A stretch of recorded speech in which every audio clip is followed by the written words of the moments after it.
মা কি মা আজকে না আমার রেজাল্ট কি যে হবে।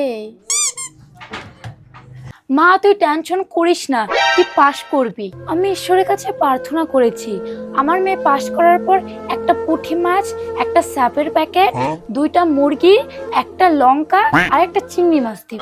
দেখ দেখ মা কয়টা বাজে দেখ তাহলে। মা 10টা তো বেজে গেছে, তাহলে রেজাল্টটা দেখি। ওকে মা আমি পাশ করছি। কি সত্যি? দে দে দেখে দেখে। বাইগান। এই কিরে কি হয়েছে? মনে আছে তুই আমার মেয়েকে কত অপমান করেছিলি? বলছিলি আমার মেয়ে নাকি ফেল করবে। দেখ পাশ করেছে, পাস। ये कैसे हो गया? আমার একটা ভুল হয়েছে। কিরে কি ভুল হয়েছে?